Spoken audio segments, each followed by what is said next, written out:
प्यारे बच्चों, जैसा कि इसके पहले फ्रांसीसी क्रांति की विभिन्न कारणों का उल्लेख किया गया।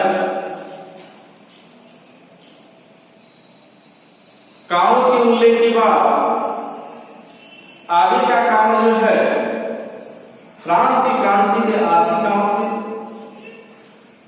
आर्थिक कारण में विभिन्न कारण है, जैसे कि दोषपूर्ण कर विभाजन, दोषपूर्ण अर्थ विभाजन, दोषपूर्ण कर व्यवस्था, व्यापार की दशा, ऋण का अभाव। फ्रांसीसी क्रांति का सबसे महत्वपूर्ण कारण वहां की आर्थिक व्यवस्था थी। जैसा कि आपको बताया गया है कि फ्रांसीसी क्रांति 1789 में हुई। 1789 में क्रांति का सबसे महत्वपूर्ण कारण, सर्वाधिक महत्वपूर्ण कारण आर्थिक कारण था।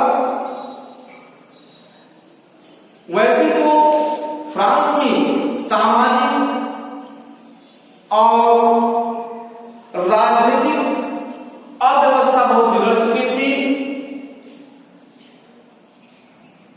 उन अव्यवस्थाओं के बाद आर्थिक व्यवस्था भी चरमरा गई थी।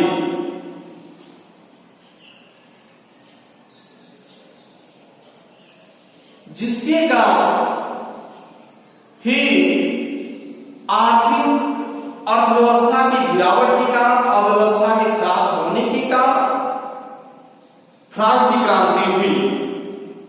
यह सबसे महत्वपूर्ण कारणों में से एक कारण था। राजा के समक्ष भयंकर आर्थिक संकट उत्पन्न हो गया था।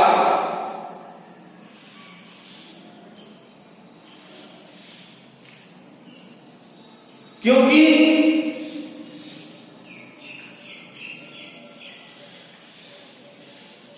वहां का अनिश्चित कानून और राजा के समीप रहने वाले सामंती व्यवस्था के लोग, साथ ही साथ राजा स्वयं राजकोष का उपयोग कर रहा था,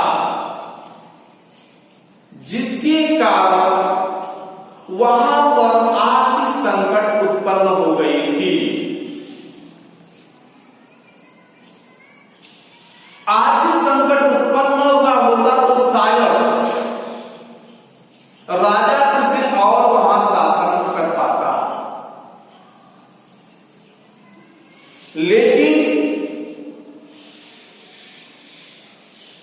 लुई सलोमे ने आर्थिक दशा सुधारने का अथक प्रयास किया,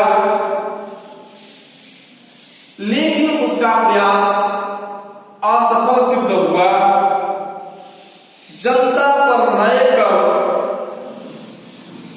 लगाने के लिए ई स्टेट को आमंत्रित किया, जिसके कारण क्रांति का सूत्रपात हुआ। अतः यह कहना उचित होगा कि सब कारणों से महत्वपूर्ण कारण फ्रांस की क्रांति का उत्तरदायी कारण वहां की आर्थिक व्यवस्था का गिरना था। फ्रांस के राजाओं की बेफिजूल खर्ची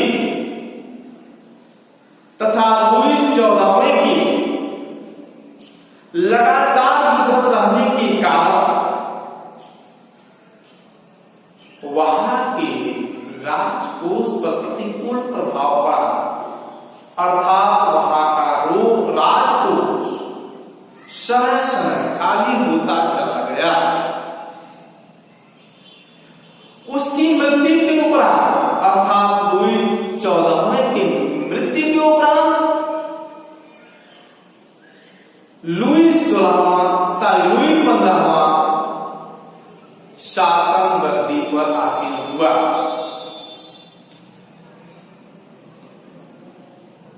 लेकिन उस समय फ्रांस की आर्थिक स्थिति बहुत ही खराब थी।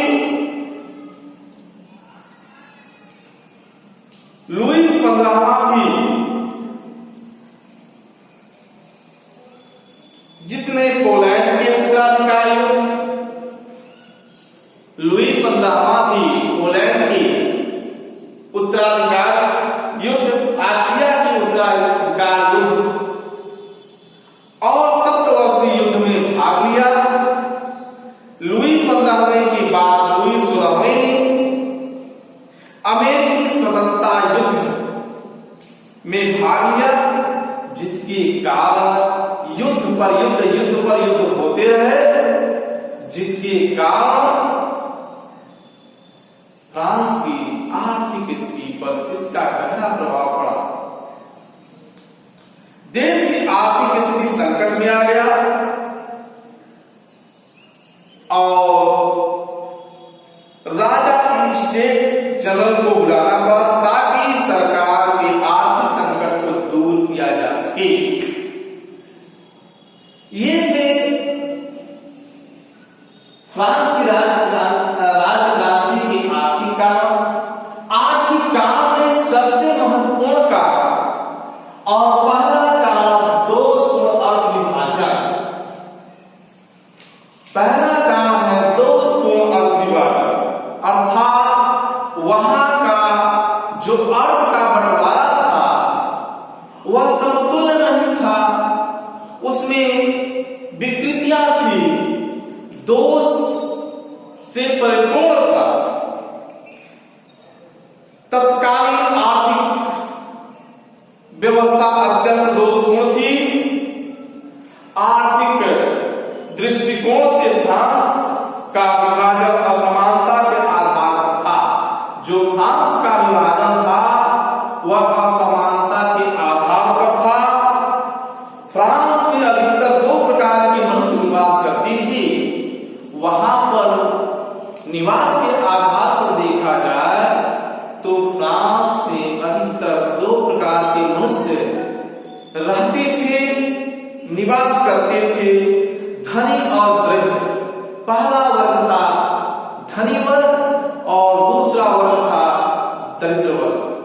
जैसे कि आपको इससे ही अंदाजा लग गया होगा कि जो धनी वर्ग के व्यक्ति थे उनको जो है राज्य की ओर से अर्थात राजा की ओर से विशेषाधिकार मिला हुआ था, जबकि दरिद्र वर्ग के पास कोई अधिकार नहीं था।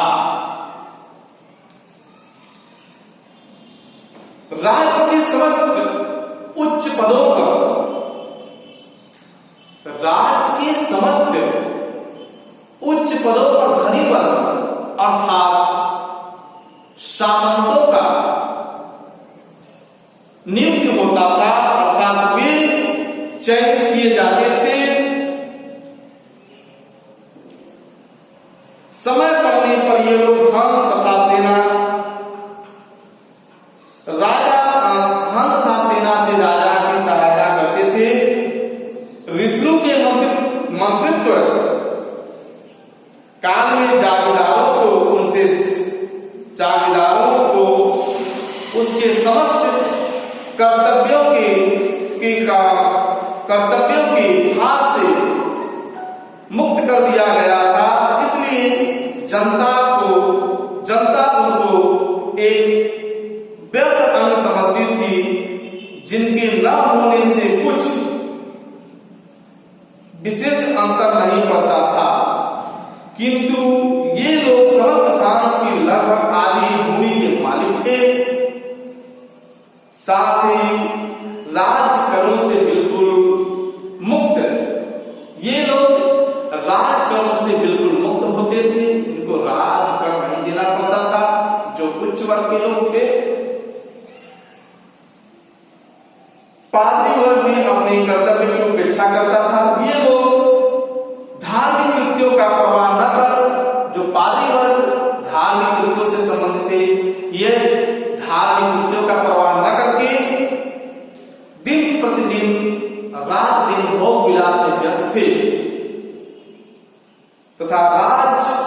दरबार में षड्यंत्र रचने का कार्य करती थी। अतः साधारण जनता उच्च वर्गों से अत्यंत दुखी, जो वहां की साधारण जनता थी, उच्च वर्ग अर्थात जो धनी वर्ग थे, पादी वर्ग थे, सामंती व्यवस्था के लोग से वहां की व्यवस्था से बिल्कुल त्रस्त थे, परेशान थे, दुखी थे। साधारण जनता उच्च वर्ग से अत्यंत दुखी थी तथा उनके अत्याचारों से अपने को मुक्त कराना चाहती थी। क्रांति के आरंभ में राजा तथा राज परिवार की अपेक्षा, क्रांति के प्रारंभ में राजा तथा राज परिवार की अपेक्षा वहां की जनता सबसे अधिक क्रोध उच्च वर्गों पर करती थी।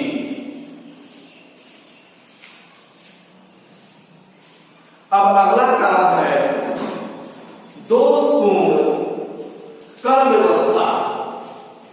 इससे यह प्रतीत होता है कि वहां पर जो कर की प्रणाली थी वह दोषपूर्ण थी, अर्थात वहां पर समान कर व्यवस्था नहीं था। कुछ वर्ग ऐसे वर्ग थे जिनको कर पर कर लगाए जाते थे, उनको विशेषाधिकार से वंचित रखा जाता था। लेकिन जिनको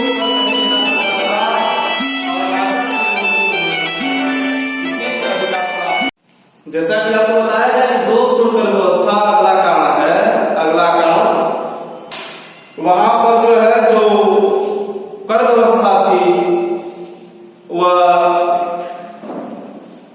अनियमित अनिश्चित थी।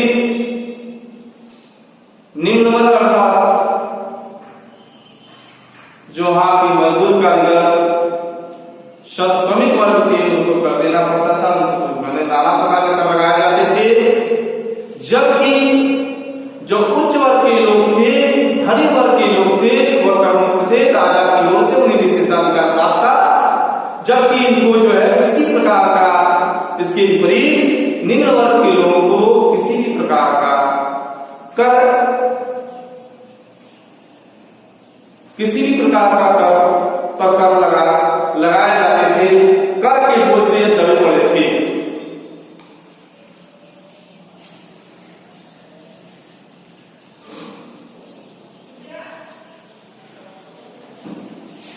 देश का ऋण बहुत बढ़ गया था। जिनके पास धन था, जिनके पास धन की अधिकता थी, उनको आसानी से भी कर को अदा कर सकते थे। वे करों के भार से सर्वथा मुक्त थे। जबकि गरीब किसानों को भूखा रहकर भी राजकोष को कर के रूप में बढ़ाना पड़ता था। सरकारी कर्मचारी प्रजा से कर लेते समय, जो वहां के सरकारी कर्मचारी थे, प्रजा से कर लेते समय उनके ऊपर अनेक प्रकार का अत्याचार करते थे। कर वसूलने के लिए फ्रांस में विभिन्न प्रणालियां प्रचलित थी। कर वसूलने का ठेका दिया जाता था। जो राजा को अधिक से अधिक कर देता था, उसको कर वसूलने का ठेका दे दिया जाता था। राज का थोड़ा सा कर, राज के द्वारा जो उनके अनुयायी कर उतारने वाले थे, वो थोड़ा सा कर राजकोष को देने के उपरांत उसका अधिक से अधिक कर अपने पास रख लेते थे।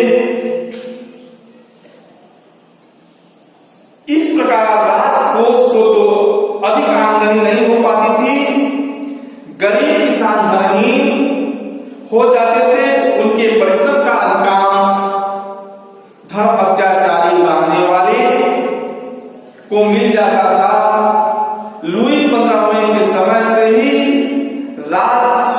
की ओर से कृषि का महत्व समाप्त हो गया। गांव से राज्य का संबंध केवल कर वसूलने तक था।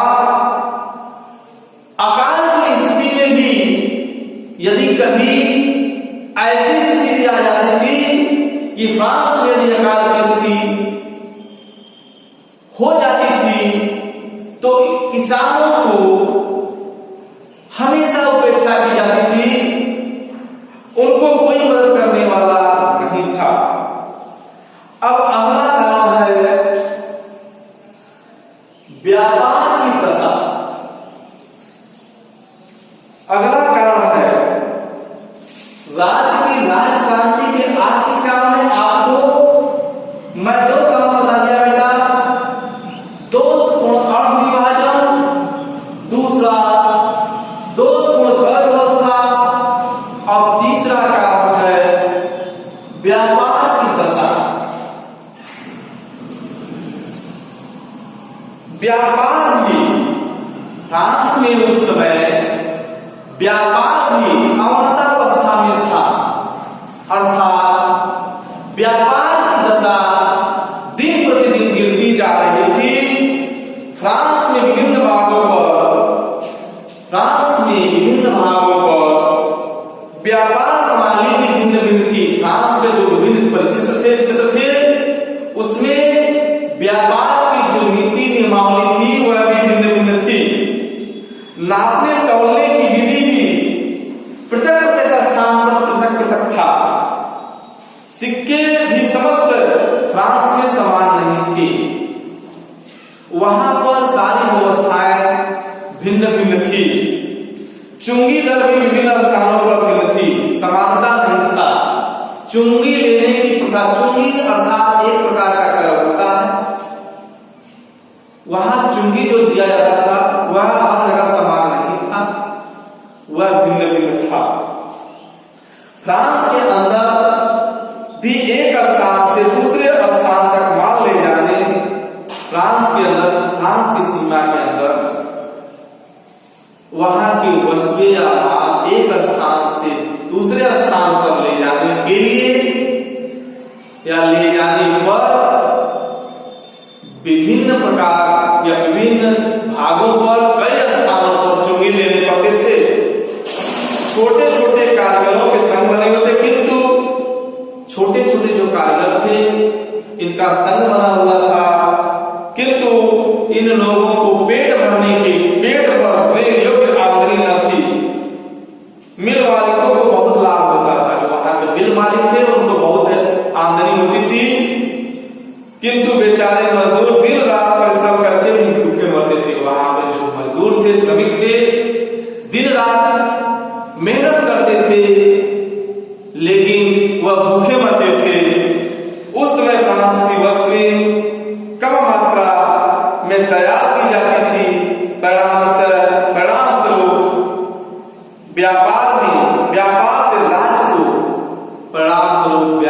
से राज्य को कोई आर्थिक लाभ न था।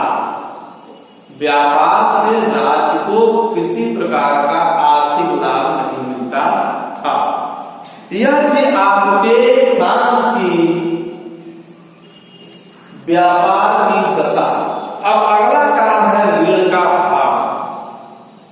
ऋण का भार अर्थात कर्ज का भार, ऋण अर्थात कर्ज।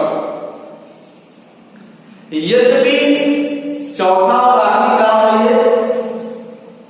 पहला काम दोषपूर्ण अर्थ विभाजन, दूसरा काम दोषपूर्ण कर व्यवस्था, तीसरा काम व्यापार की दशा, चौथा कारण ऋण का भार।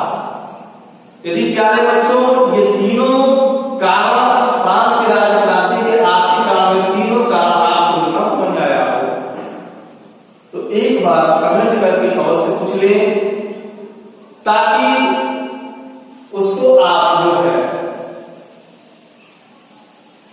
पूछने पर आपको मैं उसका फिर से पुनः समझाने, उसको फिर से समझाने का प्रयास करूंगा।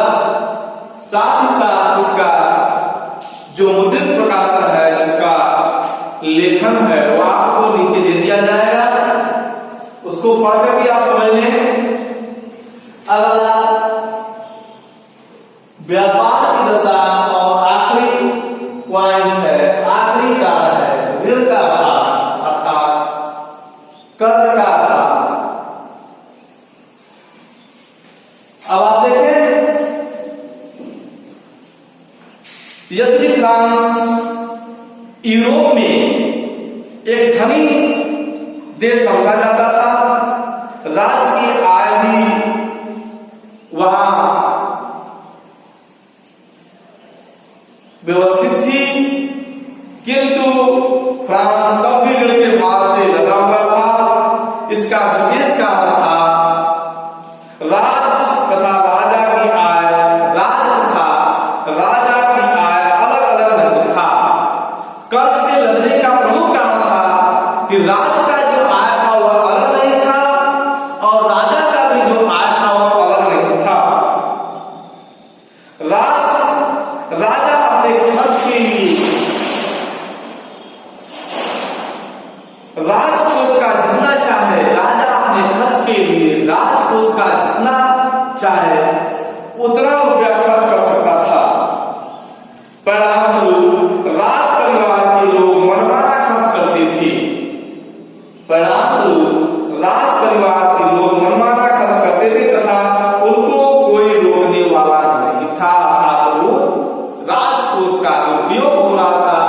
राजकोष राजा का धन, जो राज का धन था वह पानी की तरह बहाया जा रहा था। उस समय फ्रांस में कोई बजट व्यवस्था नहीं थी। राज का आय और व्यय का पूर्ण पता लगाना सबके लिए असंभव था। राजकोष एकदम रिक्त था। लुई 15वें के समय से ही उसकी कृपा पात्र जो लुई 16वां था, अर्थात लुई 16वां राजा था, उसके समय उसकी कृपा पात्र अर्थात उसके जो नजदीक रहने वाले लोग थे को पेंशन और इनाम मिलते थे। जो लुई 16वां राजा लुई 16वां के समीप रहने वाले थे उनको पेंशन और इनाम दिए जाते थे, जिसके लिए ऋण लेना पड़ता था, किंतु ऋण भी आखिर कब तक मिल सकती थी। लुई 16वें के काल में फ्रांस की आर्थिक स्थिति अत्यंत संकटपूर्ण हो चुकी थी। अमेरिका के स्वाधीनता संग्राम में बहुत धन फ्रांस को कर्ज लेना पड़ा था तथा फ्रांस के समय व्यापार पर लिया हुआ ऋण कर्ज लगभग 60 करोड़ डॉलर जा पहुंचा था। यह प्रतिवर्ष जो यह कर्ज व्यापार के लिए फ्रांस ने जो कर लिया था वह 60 करोड़ डॉलर था। यह ऋण प्रति वर्ष 2.5 करोड़ डॉलर की दर से बढ़ता जा रहा था। मूलधन की तो बात ही क्या, फ्रांस पर ब्याज तक चुकाने में असमर्थ था। इसका अर्थ था कि फ्रांस दिवालिया बनता जा रहा था। दिवालिया करता कर्ज लिया हुआ, यदि किसी के द्वारा कर्ज लेते उसको अदा नहीं करते तो उसे दिवालिया की संज्ञा दी जाती है। लुई 16वें ने इसकी रोकथाम के लिए बहुत प्रयत्न किए। कई मंत्रियों की नियुक्ति हुई, किंतु मंत्री लोग क्या कर सकते थे जब राजा और रानी का खर्च कम ही नहीं हो रहा था। राजा और रानी का जो खर्च था असीमित था, अनियमित था।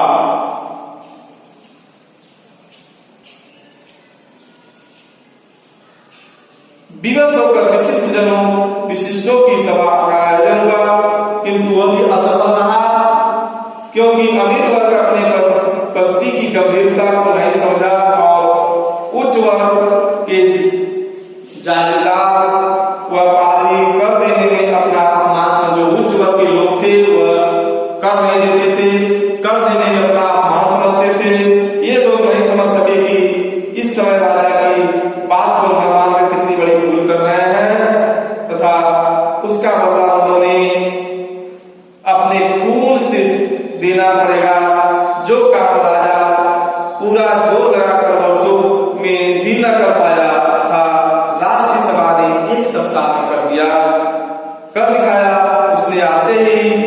समस्त विशेषाधिकारों का अंत कर दिया। जितने भी समीप राजा के समीप रहने वाले हैं जो विशेषाधिकार से युक्त थे, वह राष्ट्रीय सभा आते ही सारे विशेषाधिकारों का उल्लंघन कर दिया, अर्थात विशेषाधिकारों को समाप्त कर दिया तथा क्रांति के समय जागीरदारों को अपना वर्चस्व यहां तक कि रक्त देकर जनता के रोष का प्रतिकार करना पड़ा। स्टेट जनरल के अधिवेशन का सबसे प्रमुख कारण फ्रांस की बिगड़ती हुई आर्थिक दशाई थी। इसीलिए तत्कालीन आर्थिक दुर्दशा को भी आर्थिक दुर्बलता को भी फ्रांस की महत्वपूर्ण क्रांति में अपना सबसे महत्वपूर्ण कारक के रूप में समझा जाता है। यदि कोई पूछे कि फ्रांस क्रांति का सबसे महत्वपूर्ण कारक क्या था, तो आप सीधे सीधे कह देंगे फ्रांस की क्रांति का सबसे महत्वपूर्ण कारक फ्रांस की आर्थिक दशा या आर्थिक कारक था। तो यह हो गया बच्चों फ्रांस की क्रांति की आर्थिक कारक। अब इसको याद करने के लिए महत्वपूर्ण पॉइंट ये होता है बेटा कि जो काम होते हैं उसको हेडिंग बाय हेडिंग देकर के उसका विवेचन करना पड़ता है। हेडिंग बेकार नहीं, हेडिंग याद करने के लिए सूत्र लिख लें। जैसे इसका सूत्र है पहला 2-2 ब्याज 2-2 ब्याज ऋण। अब 2-2 ब्याज ऋण याद कर लें। अब यदि आ जाए फ्रांस की राज्य क्रांति के आर्थिक कारण का उल्लेख करें या फ्रांस की आर्थिक क्रांति के दो कारण है। पहला कारण है 2 से 2 अर्थव्यवस्था, 2 से 2 अर्थव्यवस्था। अगला 2 है 2 कर व्यवस्था, सॉरी 2 अर्थ विभाजन, 2 कर व्यवस्था। पहला है 2 अर्थ विभाजन और दूसरा है 2 कर व्यवस्था। पहला है 2 अर्थ विभाजन, दूसरा है 2 कर व्यवस्था। अगला है व्यापार की दशा। 2 कर विभाजन, 2 अर्थव्यवस्था, तीसरा है व्यापार की दशा, चौथा है ऋण का भार। अब याद करने के लिए इसका सूत्र है 2-2 ब्याज। 2 से हो गया 2 कर व्यवस्था, अगला 2 है 2 अर्थ विभाजन, तीसरा है व्यापार की दशा और आखिरी ऋण का भार। एक बात पुनः स्मरण करें, 2 से हो गया 2 अर्थ विभाजन, 2 अर्थ विभाजन, 2 से होगा 2 कर व्यवस्था, व्यापार की दशा, ऋण का भार। याद क्या करना है 2-2 ब्याज, 2-2 ब्याज। ये आपका इसका सूत्र हो गया। ये आज आपको जो है फ्रांस क्रांति के आर्थिक कारक यदि याद आया तो आप ऐसे इसका उल्लेख कर देंगे। 2 कारण पूछा 2 कारण बताएंगे, 4 कारण पूछा 4 कारण बताएंगे। यदि पूछेगा फ्रांस की क्रांति के प्रमुख आर्थिक कारणों का उल्लेख करें, सूत्र याद करें 2-2 ब्याज अर्थात 2 अर्थ विभाजन, 2 कर व्यवस्था,